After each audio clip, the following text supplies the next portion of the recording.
তো চাকরি প্রত্যাশী বন্ধুরা, আশা করি আপনারা সবাই ভালো আছেন। তো আপনাদের অনেকেরই জিজ্ঞাসা যে যারা 18তম শিক্ষক নিবন্ধন পরীক্ষায় ভাইভা দিয়েছেন তাদের আর কি প্রশ্নটা যে রেজাল্টটা আসলে কবে দিবে।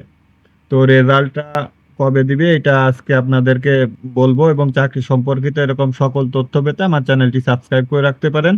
তো প্রথমেই আমি দেখাচ্ছি এনটিআরসির ওয়েবসাইট থেকে। এখানে আপনাদের যে লাস্টের যে নোটিশ, এটা একটু আমরা দেখে নেই। এটা হচ্ছে অষ্টাদশ শিক্ষক নিবন্ধন পরীক্ষা 2023-এর লিখিত পরীক্ষায় উত্তীর্ণ অনুপস্থিত পরীক্ষার্থীগণের মৌখিক পরীক্ষা গ্রহণ সংক্রান্ত, অর্থাৎ মৌখিক পরীক্ষা কিন্তু কমপ্লিট হয়েছিল না, মৌখিক পরীক্ষা বাদ ছিল। আপনারা যারা অনেকেই পরীক্ষা দিচ্ছেন ভাবছেন যে পরীক্ষা হয়ে গেছে, রেজাল্ট দেয় না কেন। আসলে মৌখিক পরীক্ষাটা হয়েছিল, মানে কমপ্লিট হয়েছিল না। তো এখন এটা রেজাল্টটা এই জন্য আর কি দিতে দেরি হচ্ছে। তো এটা গত 23 তারিখে মৌখিক পরীক্ষাটা পুরোপুরি কমপ্লিট হয়ে গেছে। এখন আপনাদের রেজাল্টটা কবে দিবে? তো রেজাল্টটা হচ্ছে, এখন অফিস যেহেতু বন্ধ সেহেতু শিওর বলা যাচ্ছে না। ঈদের পরে আপনাদেরকে রেজাল্টের যে এক্সাক্ট ডেট, এটা আমি ঈদের পরে আপনাদেরকে বলে দিতে পারবো। তবে এখন যেটা জানা যায় যে এখন মার্চ মাস চলে, তো এপ্রিল মে মাসে আপনাদের রেজাল্টটা, মে মাসের প্রথম বা শেষ সপ্তাহে আপনাদের রেজাল্টটা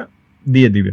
আপনারা মে মাস ধরে রাখতে পারেন, মে মাসের ভেতর আপনারা আপনাদের রেজাল্ট পেয়ে যাবেন, এবং তারপরে আর কি পরে আপনারা কলেজ বা স্কুল চয়েস দিতে পারবেন।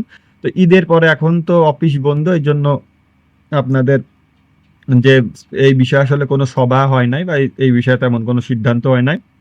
তো ঈদের পরে আপনাদের এক্সাক্ট যে তারিখ ওইটা জানিয়ে দিতে পারবো। তো এখন আপাতত এটাই বলতে পারি যে আপনাদের মে মাসের ভিতর, মার্চ এপ্রিল মে মাসের ভিতর আপনারা রেজাল্টটা পেয়ে যাবেন। এপ্রিল মাসের রেজাল্ট আসলে হবে না, কারণ এপ্রিল মাসে সম্ভব না।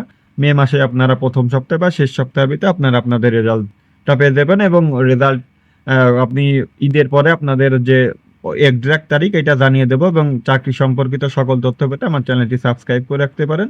ধন্যবাদ সবাইকে।